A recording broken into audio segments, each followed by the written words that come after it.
I'd like to introduce our next and last formal presentation of the day. Amanda Kennell is joining us. She's an assistant teaching professor of international studies at North Carolina State.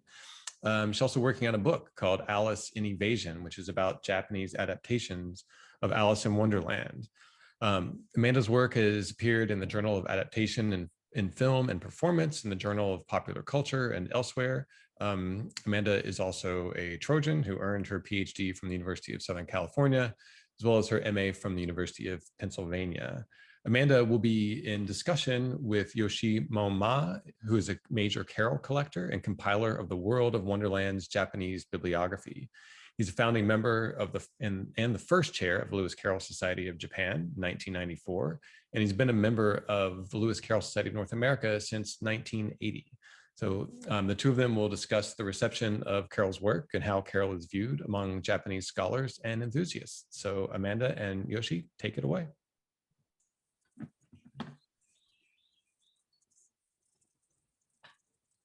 Hello. Now, Amanda and I will discuss what makes Lewis Carroll popular in Japan. In Japan, not only the Alice stories, but also Lewis Carroll's other works are translated into Japanese. In my opinion, Lewis Carroll boom in Japan began from this book, Besatz Gendai Techo, separate volume, Modern Poet #2. This is a special issue of Lewis Carroll, published in 1972. This book was edited by Shigeo Kuwabara and Yasunari Takahashi, and includes articles on Lewis Carroll and his works. The Hunting of the Snark was translated into Japanese for the first time. The late Yasunari Takahashi was the first president of the Lewis Carroll Society of Japan,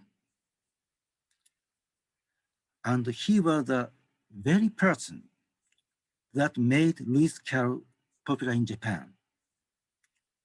In 1970s, he had published 9 books about Lewis Carroll and his works.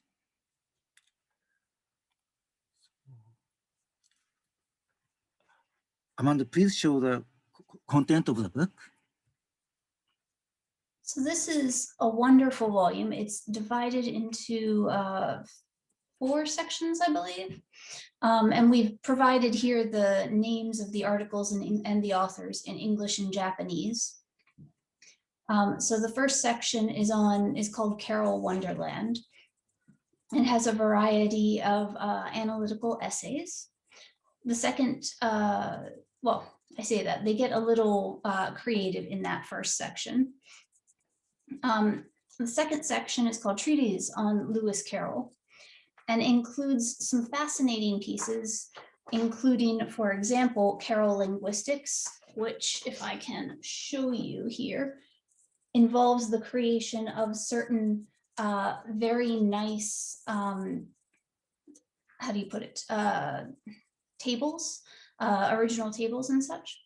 The third section 4, or Visiting Alice's Wonderland, has a variety of articles that create a sort of comparative analysis, a very detailed analytical examination of Lewis Carroll and his works in relation to esteemed Japanese artists and authors like Miyazawa Kenji, and also Western theorists like Gilles Deleuze, who we just heard about in the previous presentation. The final 2 sections include basically, how to put it, translated works in various senses. So we have a series of essays that were originally written in other languages, I think primarily English, and then actually translations of Carroll's works themselves, including as Yoshi mentioned, the first hunting of the snark. So the articles in this journal cover a lot of territory: linguistics, philosophy, authors like the British mystery author G.K. Chesterton and Ireland's James Joyce. The articles also cover topics like girlhood. There's a sort of seminal essay by Yagawa Sumiko in this called The Eternal Girl about Alice. And then, of course, we have the assorted translations of Carroll's works and essays on various Parolian topics. What can you tell us about these contents, Yoshi? Before answering your question, what do you think of, you are very good at Japanese, so what do you think of this book? So this is really a fascinating volume for me because the essays in it are dealing with so many things going on in Japanese society and Japanese academia at the time. And they get used in a variety of ways. For example, recently I was reading a volume called Girl Reading Girl in Japan, which is about the sort of intersection of reading or dokusho and girls and women in Japanese culture in the modern period. And it cited the Yagawa Sumiko article from this book, not in relation to Alice specifically, but just as a seminal way, a seminal sort of analysis of girls and reading and how those two go together in Japan. But I would like to hear more about your thoughts on the book, because you know far more than I ever will about this Yeah, I know. subject. Yeah. Before this book was published, most Japanese thought of the Alice stories just as children's stories. And most of Carroll's other works were not published, except a few exceptions. Even the name of Lewis Carroll was not so popular about 50 years ago in Japan. But after this book was published, many people came to be interested in Lewis Carroll and his works. So Carroll's other works were translated into Japanese one after another. The Hunting of the Snark, Sylvie and Bruno concluded, A Tangled Tale, The Poems of Lewis Carroll, Pillow Problems, Game of Logic, Symbolic Logic, Euclid, Book 1 to 5, A Curious Mathematical, The Letter of Lewis Carroll, and so on. And when I was a university student, I took a course of the Alice stories and came across this book. I was fascinated with the Alice stories and Lewis Carroll himself at once. Since then, I have been collecting Lewis Carroll for more than 40 years.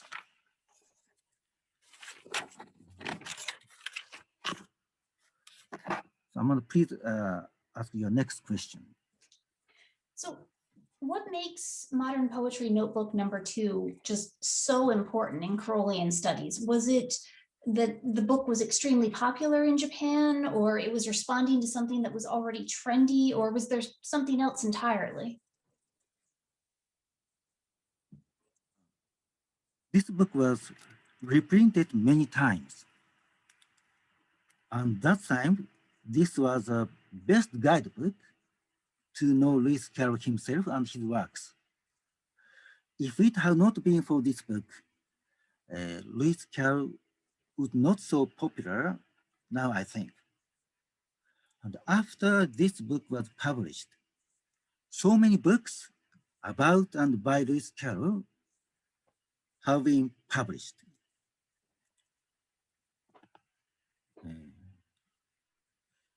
So this book make us know what kind of person Lewis Carroll is and what he has done, I think.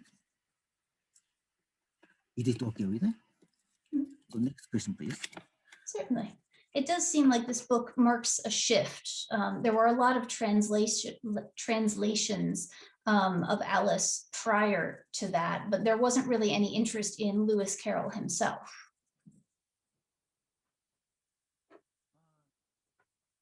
After this book was published, so these books are followed. So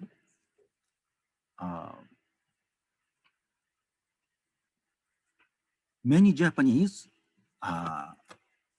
began to be interested in Lewis Carroll from these books, I think.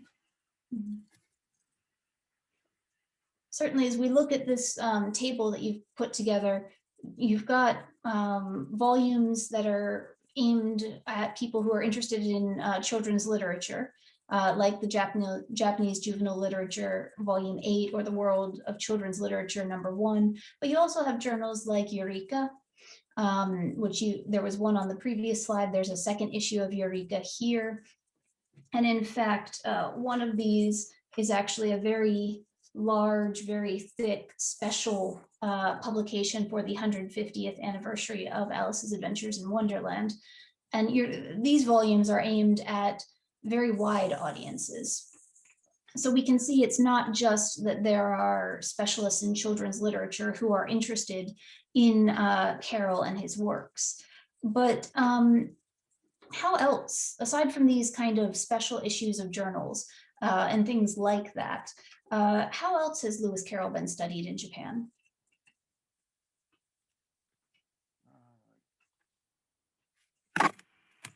Yes, I think in order to understand Lewis Carroll, we had better read biographies, and biographies show what kind of person Lewis Carroll was and what he had done. And many biographies, including Lewis Carroll, The Man and His Circle by Edward Wakeling, and Lewis Carroll, a biography by Morton Cohen, were translated into Japanese. This was Edward Wakeling's The Man and His Circle.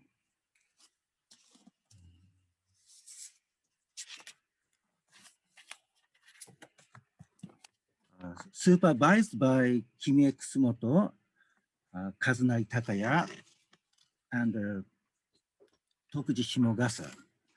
And this is the most important book. This book and Morton Cohen's book is the most important book. But besides these books, those biographies are translated into Japanese. So even those who are not good at English can understand who Lewis Carroll is and what kind of person he is.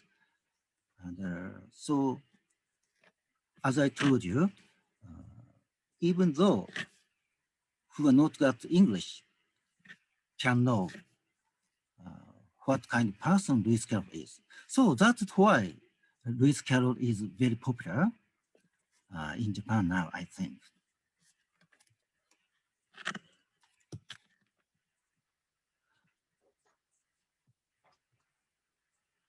So we have quite a few of these. And I think it's worth pointing out that they're coming out quite regularly. Like you see here, 2 in 1997, 2 in 1998, 2 in 1999. And then 2020 has this volume that Yoshi just described. That is of significant importance and has a number of very sort of prominent people in Parolian circles working on the different chapters. But how has Lewis Carroll or Charles Dodson sort of been received in Japan? What's his public image there? Yes, I think almost every Japanese know the name of Lewis Carroll and Alice in Wonderland. But not so many people read the Alice stories. But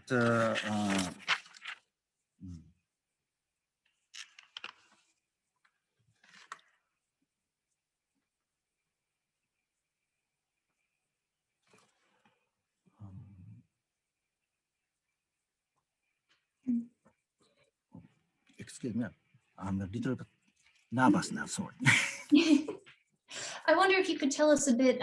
So I know that there are the Lewis Carroll exhibitions. Could you tell us a little bit about those kinds of exhibitions? Yes.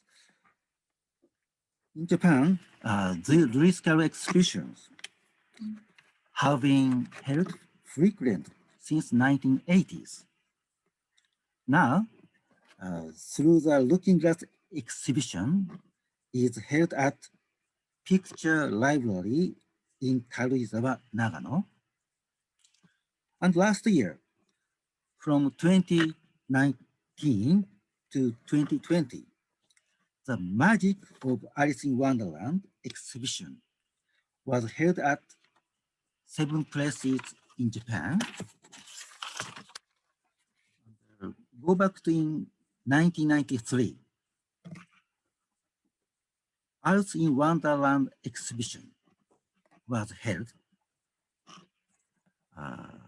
The Lovett collection came to Japan from the state. And in 1997, Edward Wakeling collection came here from England. So we did not have to go all the way to the state or England to see their collection. And these exhibitions made us know not only his works, especially the Alice stories, but also his characters and his life. Thanks to these exhibitions, Lewis Carroll and his works became very popular in Japan. So those who are interested in Lewis Carroll know him very well. As to his public image, for those who are not interested in Lewis Carroll, maybe he is just an author of the Alice stories. And many Japanese children, especially girls, are fascinated by the Alice stories. Some girls identify themselves with Alice and enjoy their adventures like Alice. They sympathize with Alice, for Alice is not only innocent, but also selfish, which is a characteristic of children.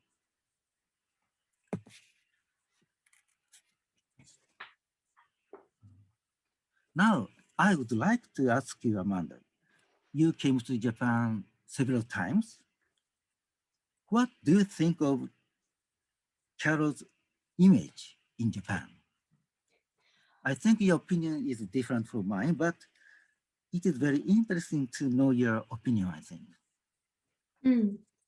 Well, I have to admit, I don't know all that much about Lewis Carroll so much. That's one of the reasons I wanted to do this Q&A with you, so I could find out from you. It has seemed to me that he isn't as central in Japan as he is in America or Britain, for example. And I've wondered whether that's due to the fact that well, for one thing, he was very active during his life, communicating with readers by the mail and so forth. But also then after his death, with the rise of psychoanalysis, there were some rather widespread psychoanalyses of him that combined meant that he was quite a famous figure who was quite talked about.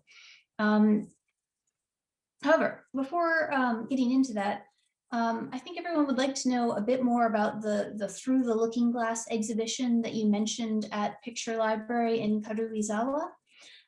Is there a catalog, or will that be available online? There's a catalog, and sorry, it will not be online. It is not available online, I'm sorry. Maybe next month, I'll visit the museum. I plan to visit the museum next month. And this is a leaflet of the exhibition. Takako Hirai's original illustrations of Alice are exhibited. I like the artwork is beautiful as always. Very beautiful, yes. Yes. So what is, how is Alice perceived in Japan? Good question and a very difficult question, I think. It depends on persons. When I was a university student, I got to know Lewis Carroll. So, like me, I think many male Japanese are interested in Lewis Carroll after when they became a university student, I think. But women's case, I think some of them were interested in Lewis Carroll, interested in Alice when they were children. Maybe we are surrounded by Alice, I think, and many stores, including Disney shops, sell items from stationery to T-shirt. I got this one just recently, Faceless Alice. Very cute, don't you think so?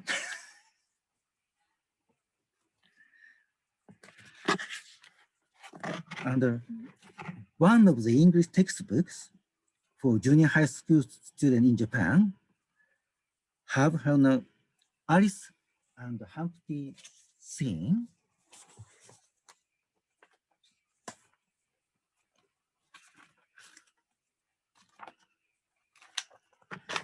Like this.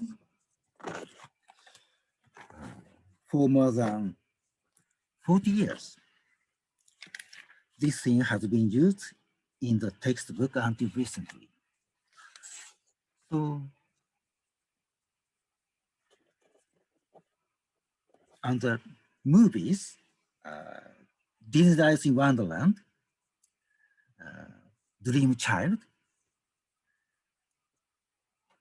Tim Burton's Alice in Wonderland, and Alice Through the Looking Glass. We enjoyed it. So not only Carolians, but also a lot of Japanese have enjoyed their movies. So we are surrounded by Alice, I think. So, I mean, Alice is very popular, and almost every Japanese knows her, I think. Maybe it's not the answer, but I think it's a wonderful answer. And I've noticed a lot of publications in Mishmash, the journal of the Lewis Carroll Society of Japan, about Dodson and mathematics.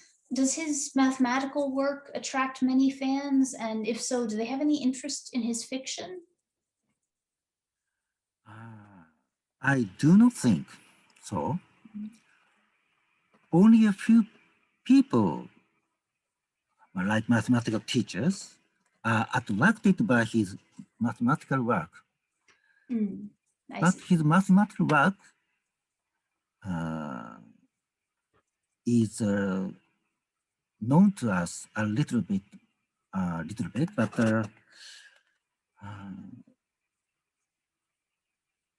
it will take a little more time. Some more fans are interested in his mathematical works, I think. Aside from Alice in Wonderland, then, are any of Carroll's works particularly popular or unpopular in Japan compared to the others? I think The Hunting with the Snark is translated by many people and getting popular. But compared with the other stories, The Hunting with the Snark does not attract many fans. So could you show the translation of the snark? So here we have the first translation that we was in the Gendaishi Techo, the modern poetry notebook, volume 2, in 1972, which was the first one. And then we've got a few later ones slowly coming in, 76, 77, 84.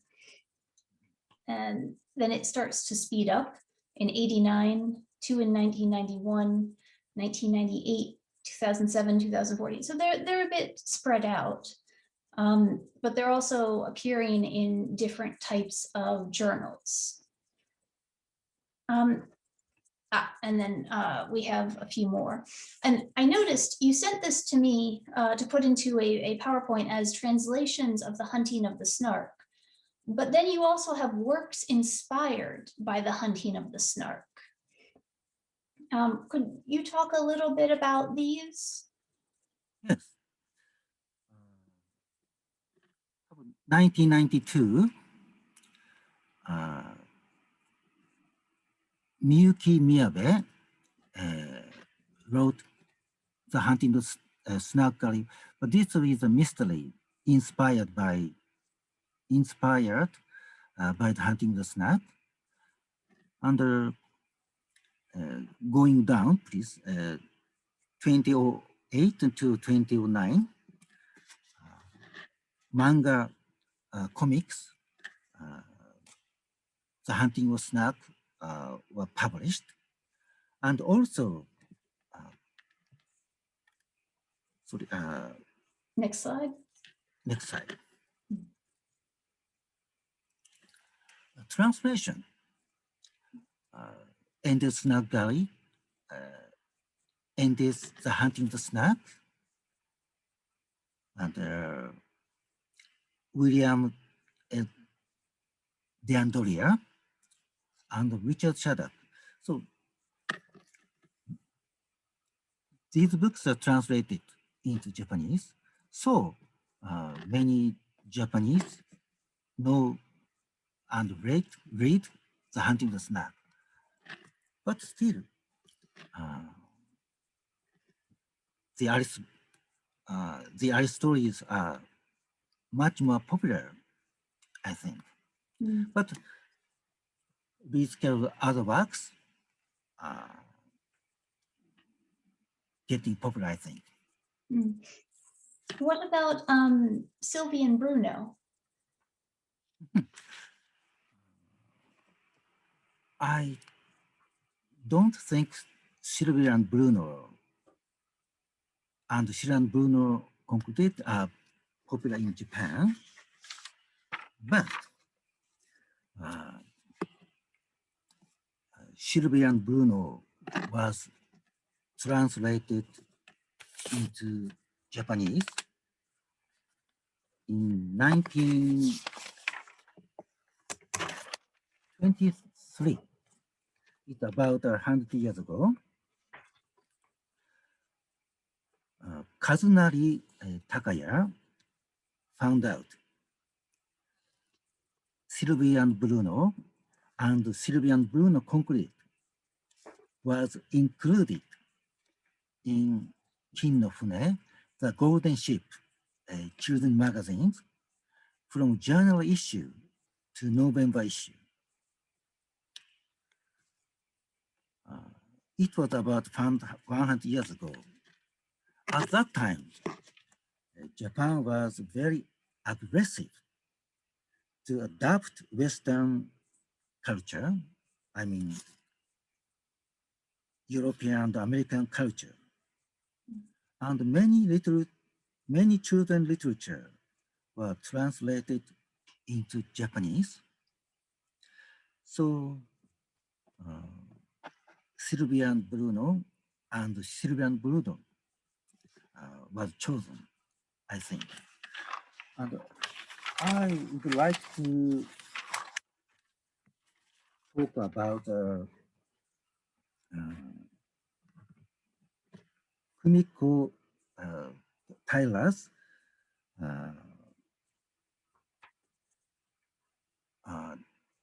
Kumiko Tyler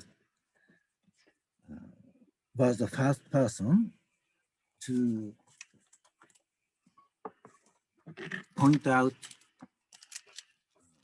misprint error.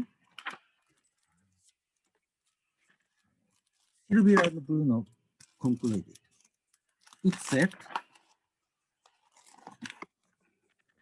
dreams that elude the maker's frenzied look, it said.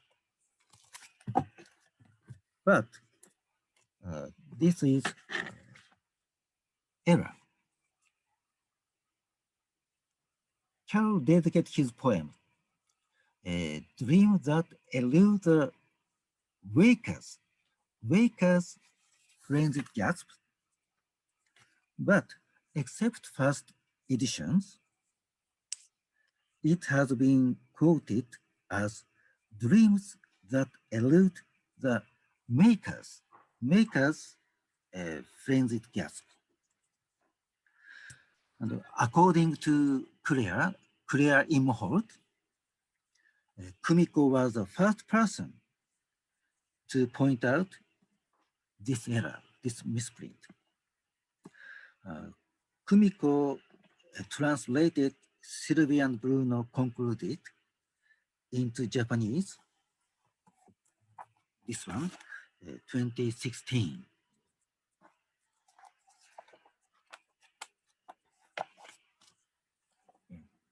I planned to send it to you, but it returned.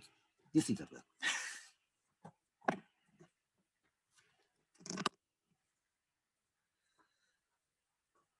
So, is it okay? Certain. I'm rather surprised that Sylvia and Bruno was translated as early as 1923. It's 50 years before The Hunting of the Snark was translated. So I know you put so much effort into the Japanese translations bibliography for Alice in a World of Wonderlands. And I know you've continued to expand your work with the charts that we've been looking at today. So what have you learned about the timing of Japanese translations of Parolian texts from your work tracking down all of these translations and essays and books? So,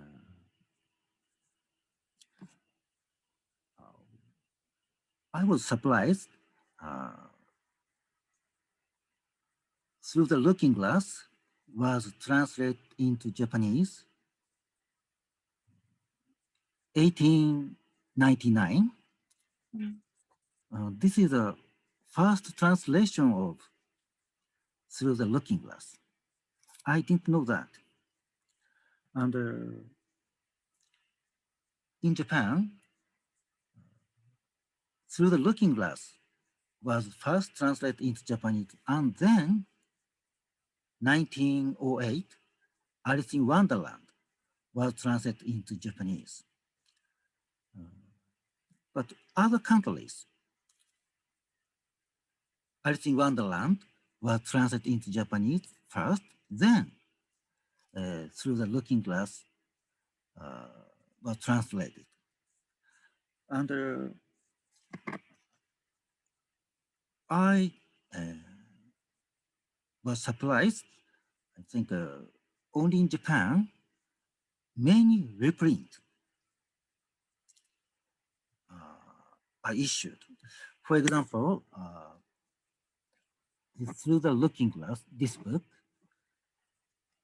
it was first translated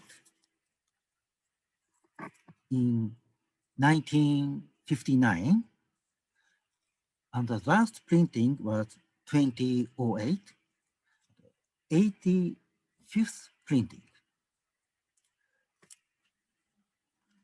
That's pretty high. So,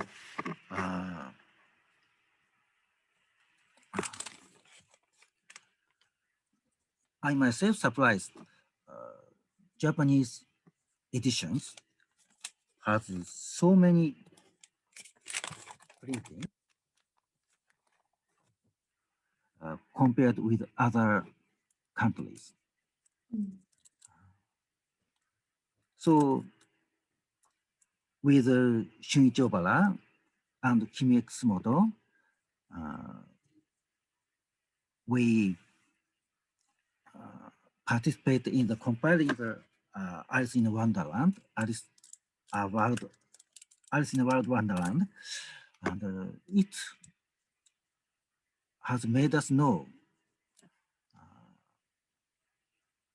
we Japanese like the Alice stories very much. And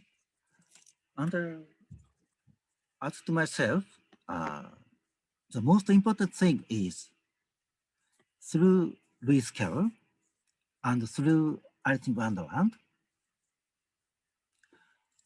I have made many friends in Japan, in the States, in England, in Canada, in Brazil. So, as I told you, the most important to me is through Carol, I have many friends all over the world. That is for me the most important thing. And when I visit them, they showed me his marvelous Lewis Carroll collection. And they came to Japan. Some of them, including you, came to my house and saw my collection and talked about Lewis Carroll over drinking sake. That is the most important time, I think. Is it okay? Thank you very much. I've learned so much from you, both when I was able to examine your collection and then again today. So thank you very much for speaking and with me and sharing what you've learned over the years. Thank you, but I'm so nervous, too nervous today. I'm sorry about it. I found it a very informative chat. Yes, You it's been should come. wonderful. Thank you. Oh, sorry. Oh, it's okay. Oh, no, go ahead. Go ahead. Go ahead. Amanda, you should come to my house again. I think I have quite a lot reference books and Japanese books, and you had better stay at my house at least 1 week to investigate my collection. I would love to. Right. Thanks very much to Amanda and Yoshi. And Yoshi, please don't be nervous, but we do have a few more questions that have come up in the chat. So I wanted to start with a question from Joel, who would like to know, Yoshi, who are your favorite illustrators in Japan?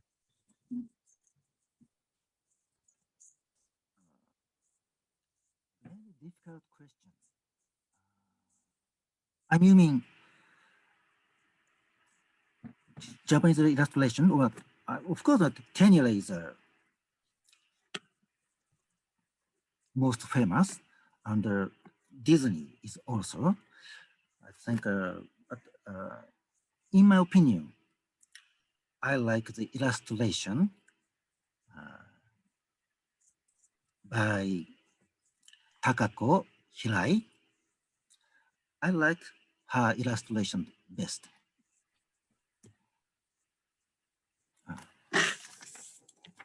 I like Her artwork. Arthur Gretchen. This is her illustration of Alice. Oh, thank you for sharing. I think it's worth pointing out, though, that she hasn't just done the one piece that Yoshi is holding up. She has a very large body of Alice in Wonderland art, including calendars and various other materials. And she's brought just so much creativity and skill to her Alice in Wonderland art. We have another question for you guys about the, do you think that the cultural differences between the US and the English and Japanese account for the lesser interest in Carroll himself in Japan?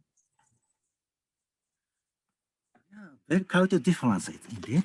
But I think the name Alice is very familiar to us.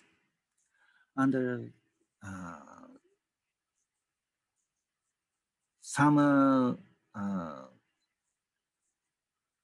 some ladies who love the Alice stories name her babies Alice.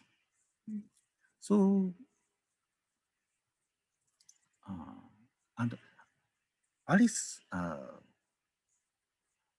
is an English name, but sounds to us a kind of Japanese name, I think. You know, it's interesting you mentioned that. I've been working on a little bit of part of a chapter of this book I'm working on about Alice mysteries in Japan. And there's an author named, in Japanese, it's Arisugawa Aris, but it's phonetically in English, it would be like Alice River is what it sounds like.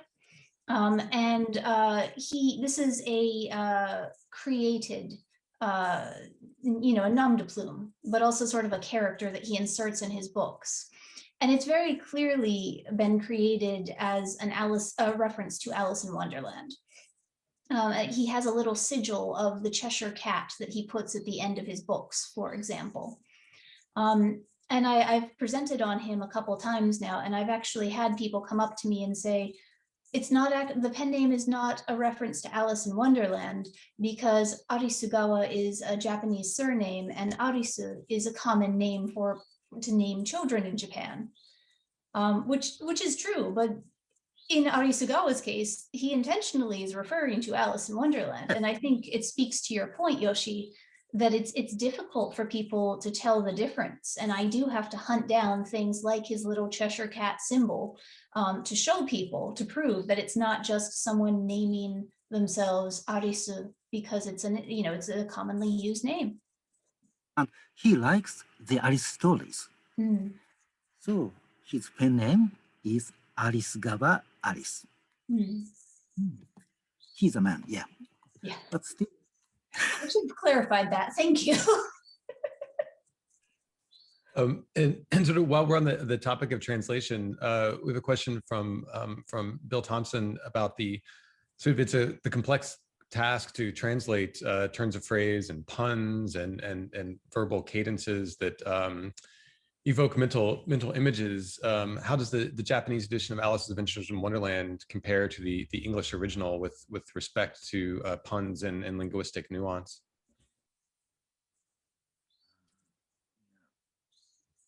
Very difficult to translate them into Japanese. So every translator has tried their best to translate it. But in my opinion,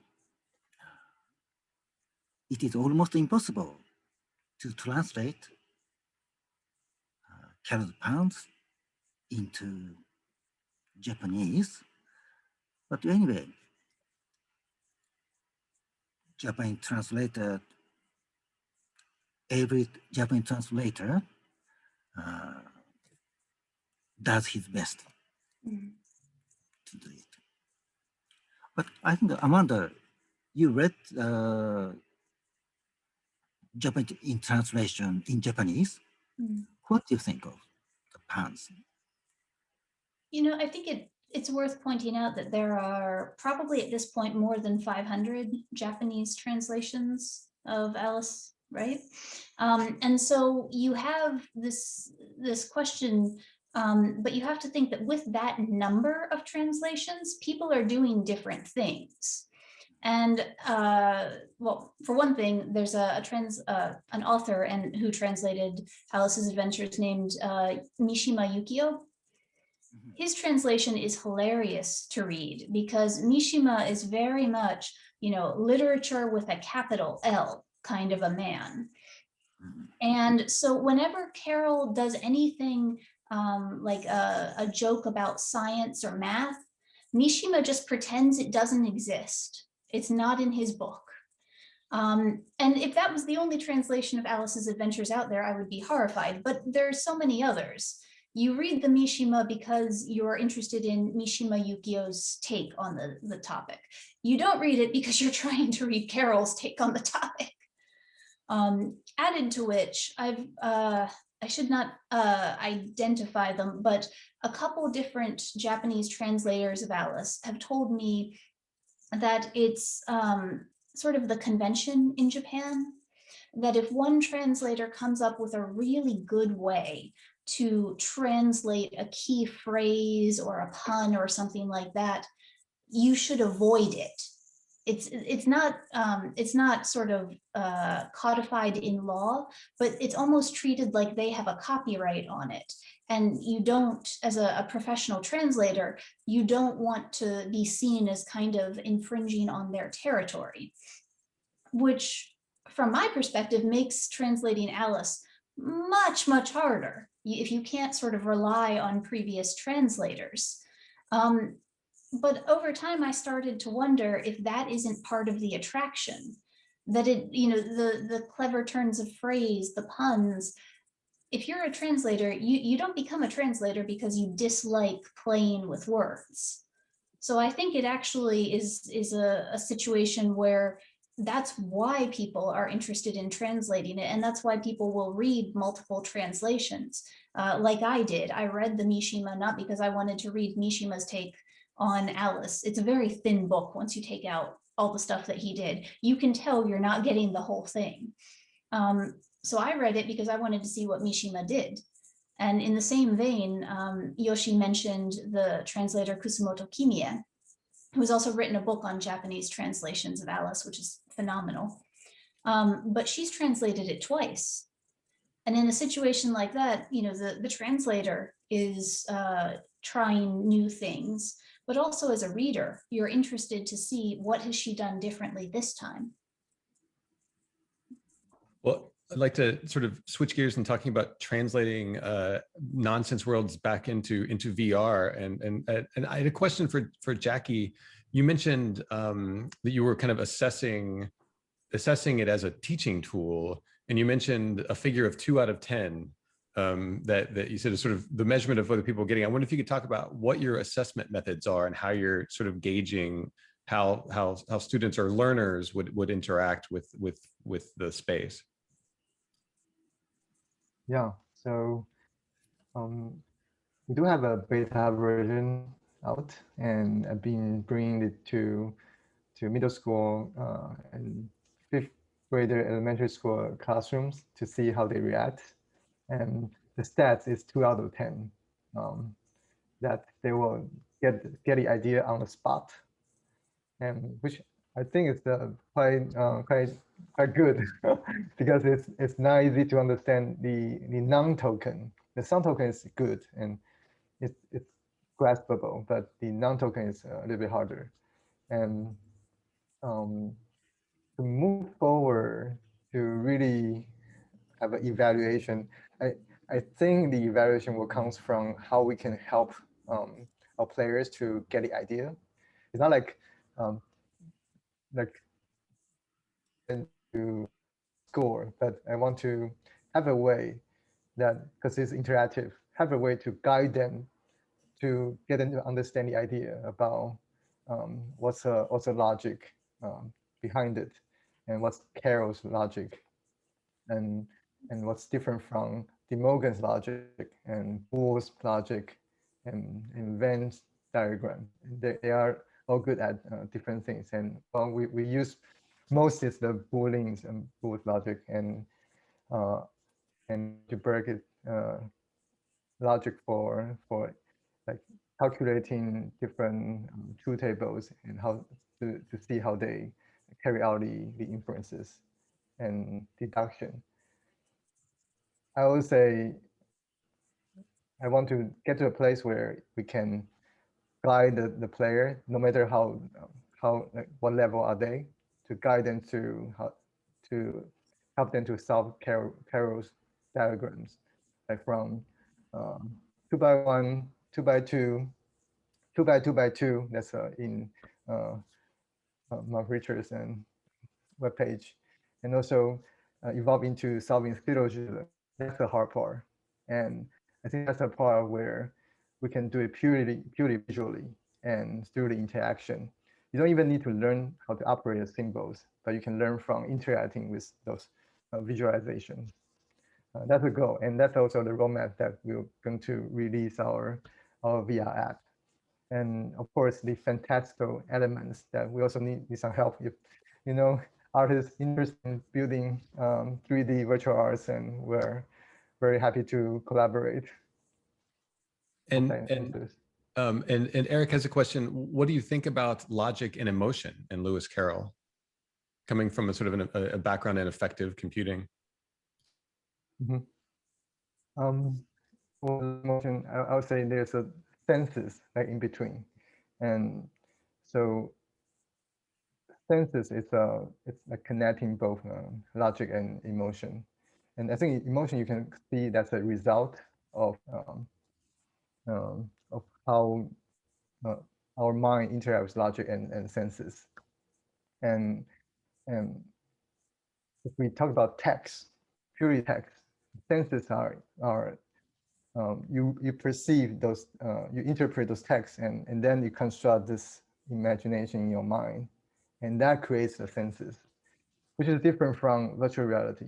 Virtual reality, it overlay, it like enforce a sense on top of you, and then it becomes harder to really think it through, because it might misguide you, and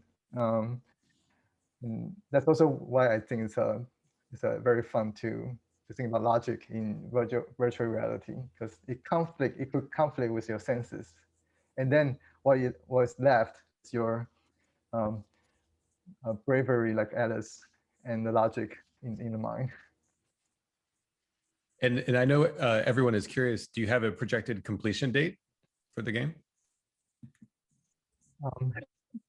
Well, right now with the community from Lewis Carroll Society, with your help, then it might be sooner.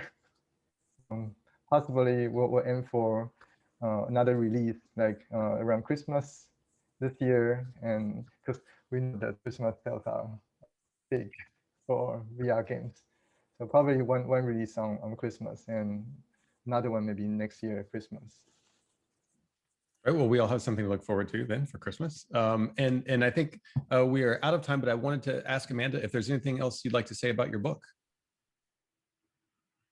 Oh my, it is due in to the publishers in May for a full review. So hopefully it will be coming out soon.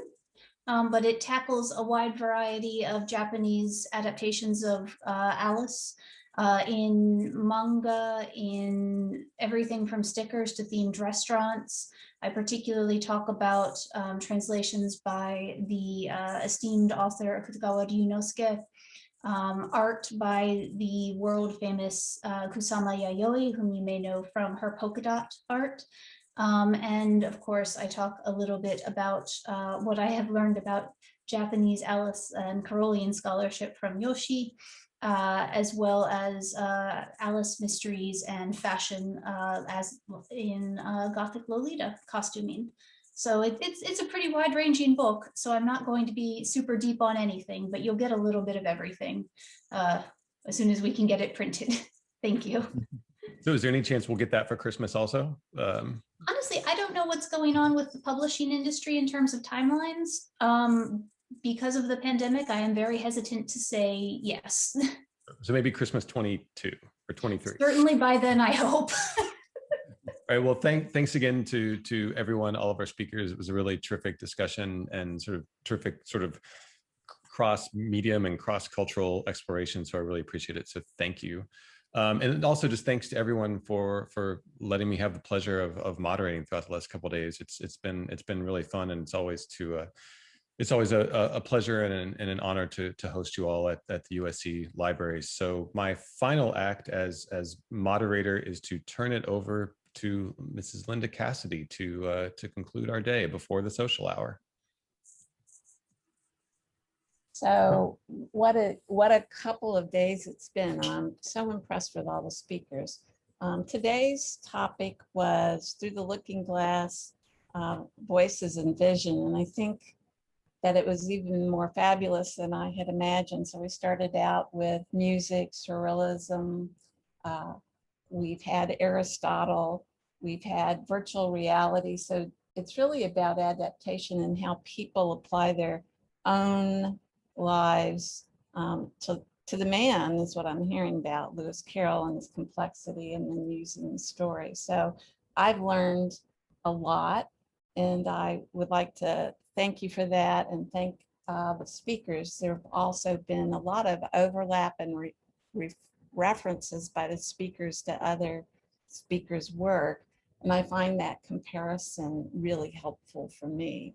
So thank you all. I would also like to thank the folks who have stayed with us for the 2 days or came into the meeting and drank from it. That is wonderful as well.